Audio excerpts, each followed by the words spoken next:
আসসালামু আলাইকুম রহমতুল্লাহি ওয়া বারাকাতুহু। সম্মানিত দর্শক, বর্তমান সরকার যে কিভাবে চলছে এটা আমরা বুঝতে পারছি না এবং সম্ভবত জনাব তারেক রহমান সাহেব নিজেও বুঝতে পারছেন না যে তার সরকার আসলে কিভাবে চলছে। এই সরকারে অনেকে অন্তর্ভুক্ত হয়েছেন। আমরা যারা আমজনতা তারা বুঝতে পারছি না যে এই লোকটা কি করে উপদেষ্টা হলো, এই ভদ্রলোক কি করে এমপি হলেন, এই ভদ্রলোক কি করে যাকে বলা হয় মনোনয়ন পেলেন, এই লোকটা কি করে মন্ত্রী হলেন। বিএনপির লোকও বুঝতে পারছে না, সাধারণ আমজনতা বুঝতে পারছে না। ফলে কি হলো, সরকারে আছে, মন্ত্রী আছে, এমপি আছে, কিন্তু তাদেরকে নিয়ে জনগণের কোনো আবেগ নেই, উচ্ছ্বাস নেই, কিচ্ছু নেই। রীতিমতো একটা তুচ্ছ-তাচ্ছিল্য সবাই করছে যে কিসের এমপি, কিসের মন্ত্রী, এই জিনিসগুলো। এবং কোনো সামাজিক অনুষ্ঠানে একজন মন্ত্রী এসছেন, একজন এমপি এসছেন, সেখানে একটা উৎসবের আমেজ কাজ করে। আমরা যখন সংসদ সদস্য ছিলাম বা এখন তো কিছুই নেই, কিন্তু যদি বাজারে যাই, যদি একটা অনুষ্ঠানে যাই বা আগে যেতাম যখন এমপি ছিলাম, কোনো একটা বিয়ের অনুষ্ঠানে যাই, ওখানে মনে হয় যেন একটা চাঁদের হাট বসে। এই সরকারের মধ্যে আপনি দেখেন তো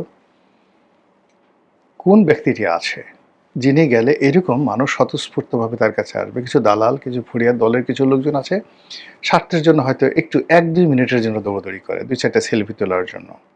কিন্তু এর বাইরে কোনো রকম অ্যাট্রাকশন কারোর বিরুদ্ধে নেই। বরং এখানে অনেকগুলো বিষয় কন্ট্রাডিক্ট অ্যান্ড কনফ্লিক্ট করছে। এই গাছের ছাল, ওই গাছের বাকল, এই গাছের ডাল, একজনের হম্বিতম্বি, একজনের লম্ফজম্ফ, আরেকজনের বাড়াবাড়ি, আর খুব দ্রুত দপ্তর পরিবর্তন। যেখানে দরকার সেখানে লোক নেই, আর যেখানে দরকার নেই সেখানে ৩-৪ জন লোক। আপনি যোগাযোগ মন্ত্রণালয়ের মতো একটা মন্ত্রণালয় একজন মন্ত্রণালয়ের একজন মন্ত্রী দিয়ে চালানো হচ্ছে। আবার পররাষ্ট্র মন্ত্রণালয়ে ৩ জন মন্ত্রী। খাদ্য মন্ত্রণালয়ে এই গত কয়েক মাসে ৪-৫ জন লোক এখানে পরিবর্তন হয়েছে। তথ্য মন্ত্রণালয় এখানে গিয়ে দেখেন, তথ্য আমাদের দেশে এটি এত গুরুত্বপূর্ণ কিছু বিষয় নয়। এর কারণ হলো আমাদের যারা চলচ্চিত্রের নায়ক, নায়করা কখনো মন্ত্রীর কথা মতো চলে না। যারা ভালো নায়িকা তারা কখনো মন্ত্রীর কাছে যায় না। এক্সট্রা যারা লোকজন আছে এরাও মন্ত্রী-ঠন্ত্রী সমস্ত পাত্তা দেয় না। ওই যে সুসন্দার পেছনে একটু ঘুরতে গিয়ে বঙ্গবন্ধু জমানার এক মন্ত্রী, ববিতার যে বড় বোন সুচন্দা, জহির রায়হানের ওয়াইফ, তার প্রতি একটু অ্যাট্রাকশন অনুভব করেছিলেন এক মন্ত্রী, খুব বিখ্যাত মন্ত্রী। পরবর্তীতে বঙ্গবন্ধু এটা জানার পর তার চাকরি চলে গেল। ওই যে মাহিয়া মাহি তার সাথে অশ্লীল এবং অশ্রাব্য আচরণ করার কারণে দেখা গেল মুরাদের চাকরি চলে গেল, ডাক্তার মুরাদের চাকরি চলে গেল। ফলে এই তথ্যমন্ত্রী কি হলো না হলো এটা নিয়ে কিছু আসে যায় না। এই তথ্যমন্ত্রী গত কিছুদিন যাবৎ বলতে গেলে আওয়ামী লীগ জমানা থেকে আরও পচে গেছে, যেখানে এখানে প্রথম থেকে যেমন আবুল কালাম আজাদ বয়স্ক মানুষ, তাকে দেওয়া হলো কোনো কাজ ইফেক্টিভ না, ভদ্রলোক মানুষ। তারপরে এখানে দেওয়া হলো সেই হাসান মাহমুদকে কিছুদিন দেওয়া হয়েছিল কিনা জানি না, তারপর দেওয়া হলো হাসানুল হক ইনু সাহেবকে, এরপরে মোহাম্মদ আরাফাতকে। এদের কথা মতো কোনো সংবাদপত্র, কোনো চলচ্চিত্র নায়ক, কোনো সাংস্কৃতিক ব্যক্তিত্ব একটা লিখেছে, একটু কোমর দুলিয়েছে, একটু ওড়না দিয়েছে, এরকম কোনো ঘটনাই ঘটেনি। কিছু টেলিভিশন মালিক, ধরিবাজ টেলিভিশন মালিক, তারা এরকম ২-১ জনকে নিয়ে একটু আদর যত্ন করেছে, একটু খাবার দাবার দিয়েছে, একটু নরম জিনিসের সংস্পর্শ দেওয়ার চেষ্টা করেছে, দিয়ে তারা হয়তো কিছু সুযোগ সুবিধা নিয়েছে। এর বাইরে এটার কোনো গুরুত্বপূর্ণ ভূমিকা নেই। তো এইরকম তথ্য মন্ত্রণালয় এই মুহূর্তে মনে হচ্ছে যে 10টা স্বরাষ্ট্র মন্ত্রণালয়ের সমান। সেখানে উপদেষ্টা আছে, সেখানে প্রেস সচিব আছে, সেখানে মন্ত্রী আছে, সেখানে প্রতিমন্ত্রী আছে, এবং এর মধ্যে একজন মন্ত্রী বাদ হয়ে নতুন মন্ত্রী চলে আসলো, এরকম। আর অন্যদিকে যেটা এই মুহূর্তে সরকারের ইনু সরকারের পতন ঘটিয়েছে স্বরাষ্ট্র মন্ত্রণালয়। আর এখন স্বরাষ্ট্র মন্ত্রণালয় এত বড় একটা মন্ত্রণালয় যেখানে fire brigade, civil defence, answer, VDP, তারপর যেখানে মাদক নিয়ন্ত্রণ অধিদপ্তর আছে, এটার অধীনে এনএসআই আছে, এরপরে বিজিবি আছে, বর্ডার গার্ড আছে, পুলিশ তো আছেই। এত বড় বৃহৎ একটি মন্ত্রণালয়, সেই মন্ত্রণালয়ে সালাউদ্দিন সাহেব একা। তিনি একদিকে পার্লামেন্ট সামলাচ্ছেন, অন্যদিকে সংবিধান সামলাচ্ছেন, অথচ এখানে সরকারের কোনো গুরুত্ব দিচ্ছে না, অথচ এই সময়ের অভাবে দেখা গেল যে এই মন্ত্রণালয়ের একটার পর একটা ব্যর্থতা সারা বাংলাদেশকে অস্থির করে তুলেছে। আচ্ছা, এরপর ধরুন আরো অনেকগুলো আমি উদাহরণ দিতে পারবো। তো এই যে কাজগুলো সরকার করে যাচ্ছে সেই কাজকর্মের মধ্যে বেশিরভাগ 90% কাজ মনে হচ্ছে অনাহত, অপ্রয়োজনীয়, আননেসেসারি, দরকারি নেই। তেমনি আমাদের ধরেন ধর্ম মন্ত্রণালয়, এই ধর্ম মন্ত্রণালয়ে এটা কোনো মন্ত্রণালয়ই নয়, কখনো এই মন্ত্রণালয় নিয়ে কেউ কখনো মাথা ঘামায়নি। এখানে আওয়ামী লীগের জমানাতে যারা ধর্মমন্ত্রী ছিলেন, আমার যেমন ধর্ম মন্ত্রণালয়ের সঙ্গে পুরো সময়টা আমার সবচেয়ে বেশি কাজ করার সুযোগ হয়েছে দুটো কারণে। এই কারণ হলো যে উনি ধর্মমন্ত্রী ছিলেন, অ্যাডভোকেট শাহজাহান সাহেব সম্পর্কে আমার চাচা, পটুয়াখালী সদর আসনের এমপি, পটুয়াখালী জেলা আওয়ামী লীগের সভাপতি, আমার চাচা, আমি তার ভাতিজা, আমি পাশের যাকে বলা হয় গলাচিপাতে এমপি। ফলে উনি বয়স্ক মানুষ, 74-75 মানুষ, একেবারে সরল সোজা মানুষ। আমি যা বলতাম পুরো সময়টাতে ধর্ম মন্ত্রণালয়টা বেসিক্যালি আমি যা বলতাম সেটাই হতো। ওখানে আমি আসলে আমি কিচ্ছু দেখিনি। ওখানে ইসলামিক ফাউন্ডেশনের একটা প্রেস আছে, সেই প্রেসের কিছু কাগজপত্র সেই কেনা হয়, ছাড়া হয়, এখানে আসলে কিছুই নাই। হজ ওমরা এখানে যায়, কিছু লোকজন পাঠায়, এই ওই মন্ত্রণালয়ের সামান্য কিছু লোকজন পাঠায়, এখন ওটাও বোধহয় বন্ধ। একটা গুরুত্বহীন মন্ত্রণালয়, সেই গুরুত্বহীন মন্ত্রণালয়ে যেখানে বিমান ভাড়া, সিভিল এভিয়েশন থেকে শুরু করে এদেরই কাজ বেশি। আর হলো চাঁদ দেখা কমিটি, কয় তারিখে চাঁদ উঠবে, কী উঠবে, এরকম কমিটি। ইসলামিক ফাউন্ডেশন একটা বোর্ড অফ ডিরেক্টরস আছে, এটা গঠন করে, ওখান থেকে কিছু বইটি আগে বের হতো, এখন কোনো বইও বের হয় না। বলেন এখানে কাজটা কি? এইরকম একটা জায়গাতে মোফাজ্জেল হোসেন নামক যে ভদ্রলোক কায়কোবাদ, তাকে মন্ত্রী বানানো হলো। ভদ্রলোক এমনি ঝানু পলিটিশিয়ান, আগেও এরশাদ জামানাতে মন্ত্রী ছিলেন, এখন অসুস্থ, কিন্তু উনি যদি অসুস্থ থাকেন এই মন্ত্রণালয়ের মন্ত্রী থাকলেই কিছু আসে যায় না, না থাকলেও কিছু আসে যায় না। এখানে সচিব থাকলেও কিছু আসে যায় না, না থাকলেও কিছু আসে যায় না। আমার জমানাতে আমরা যখন এমপি ছিলাম, এখানে দেখেছি যারাই ধর্ম মন্ত্রণালয়ের সচিব হয়েছে ধরে নেওয়া হয় যে এটা সবচেয়ে একটা দুর্বল মিনিস্ট্রি এবং সবচেয়ে যাকে বলা হয় নিরীহ গোবেচারা, যে সচিবের দ্বারা কোনো মন্ত্রণালয় চালানো সম্ভব নয়, কিন্তু হয়ে গেছে সচিব, তাকেই ধর্ম সচিব বানানো হলো। এই মন্ত্রণালয়ে আওয়ামী লীগের জমানাতে এই অবস্থা হয়েছে, আগেও একই অবস্থা হয়েছে, আর এবার তারেক সাহেবের জমানায় এসে এই মন্ত্রণালয়ে আবার নতুন আর একজন প্রতিমন্ত্রী দিয়ে যে ঝামেলাটা তৈরি করা হচ্ছে, এই ঝামেলায় এমন আছে সরকারের পতন ঘটে যেতে পারে। এমনিতে দেখেন আমাদের ধর্মীয় সেক্টরটা নানা কারণে উগ্র হয়ে গেছে। এদের মধ্যে গত 2 বছরে রাষ্ট্র ক্ষমতা দখল করার একটা প্রচণ্ড স্পৃহা জেগেছে, যেটা এই ধর্মীয় সম্প্রদায়ের কারো হয়নি। এরা জামাত, চরমোনাই, হেফাজত থেকে শুরু করে অন্যান্য যে সমস্ত ধর্মীয় সংগঠন রয়েছেন, তারা সবাই নিজেদেরকে খলিফাতুল মুসলিমিন হিসেবে গত 2 বছর যাবৎ চিন্তা করেছে।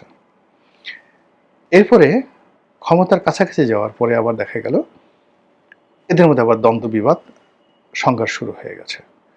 হেফাজতের সঙ্গে তাবলিগের দুটো গ্রুপ, তারপরে শেষে আহলে সুন্নাত ওয়াল জামাত, এদের একটা গ্রুপ, লামাযহাবী একটা গ্রুপ, তারপরে এরকম অসংখ্য 73টা ফ্যাকড়া। এই বিষয়গুলো অতীতের যে কোনো সময় একদম 100% হয়ে আছে। এটা উত্তপ্ত, আমাদের এই মুহূর্তে যত সোশ্যাল ক্রাইসিস আছে, যত রকম সমস্যা আছে, তার মধ্যে 1 নম্বর সমস্যা হলো মসজিদের ইমাম, মুয়াজ্জিন, মাদ্রাসা, ধর্মীয় সংগঠন এবং ধর্ম রিলেটেড যারা রাজনীতি করেন, এই সমস্যাটা এখন সবচেয়ে বড় অস্থির। এবং এই সমস্যার কারণে পশ্চিমের আতঙ্কগ্রস্ত, ভারত আতঙ্কগ্রস্ত, জঙ্গিবাদের কথা বলা হচ্ছে, মূলত এই ধর্মীয় অস্থিরতার কারণে। তো এইরকম যখন একটা অবস্থা, সেখানে আসলে সরকারের কি করা উচিত? সেই কাজগুলো না করে সরকার কি করলো? এখানে একজন নতুন ধর্ম প্রতিমন্ত্রী দিল, যার এগেনস্টে 99% মুসলিম, 1% এই সে যে একটা গ্রুপ, সেই গ্রুপকে প্রতিনিধি করে বলা হচ্ছে লামাযহাবী, এরা কোনো মাযহাব মানে না। এটা হলো প্রথম। এদের আরেকটি পরিচয় রয়েছে, এরা হলো আহলে হাদিস।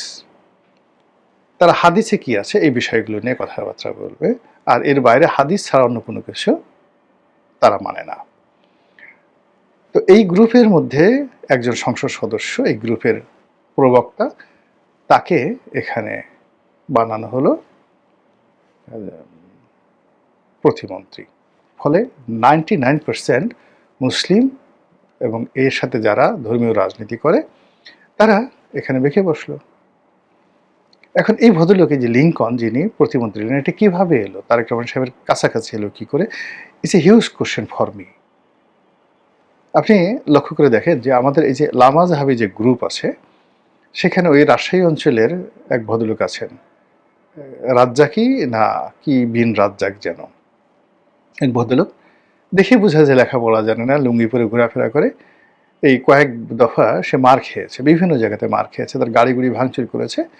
তার তুলনায় তার ছেলেটা মদিনা ইউনিভার্সিটিতে পড়াশোনা করে মোর ডিসেন্ট, লেখাপড়া জানা মানুষ।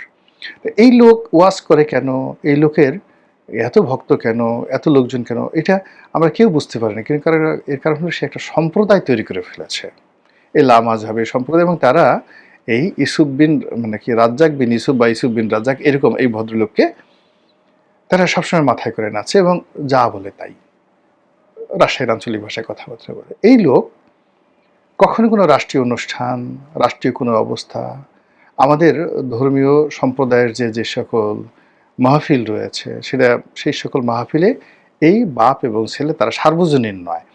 বাংলাদেশে যেভাবে ধরেন কাদিয়ানী আছে, কাদিয়ানীরা যেভাবে আলাদা থাকে, এরকম লামাযহাবী এবং আহলে হাদিসের যারা লোকজন রয়েছেন তারা এই আলাদা একটা সম্প্রদায়ভুক্ত হয়ে দীর্ঘদিন ছিল।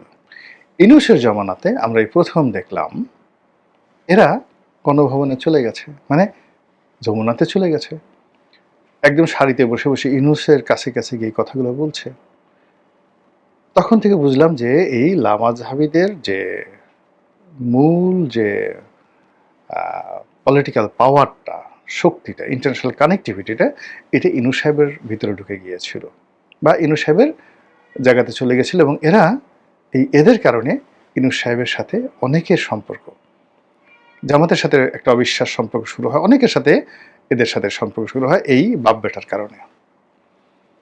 এখন সেই লোকগুলো, মানে সেই বাপ বেটা, সেই লামাযহাবী কিংবা আহলে হাদিস, এরা সেই ইউনূসের জমানাতে যে পাওয়ারফুল হয়ে উঠেছিল, এরা হুট করে এখন মন্ত্রী হয়ে গেল, ঠিক মন্ত্রী গেল। এখন দাবি উঠতেছে ওই যে ওই লোক যে ওয়াজিন লুঙ্গি পরে ঘুরে বেড়ায়, এবং মধ্যে আমি তাকে নিয়ে একটা স্ট্যাটাস দিয়েছিলাম, সে দেখি তারেক রহমান সাহেব সম্ভবত, তারেক রহমান সাহেবের একটা অনুষ্ঠানে সে বোধহয় দেখা করতে আসছিল, আলেম ওলামারা সবাই আসছে, এর মধ্যে এই বাপ বেটাও আসছে। তো সবাই তারেক রহমান সাহেব সবার সাথে যে হ্যান্ডশেক করছে, সবাই দাঁড়িয়েছে, আর সে বসে বসে সে হ্যান্ডশেক করেছিল। তখন আমি বলছিলাম যে এইরকম একটা জাত বেয়াদব আমি মানে আলেমদের মধ্যে, টুপি পলাওয়াদের মধ্যে দেখিনি।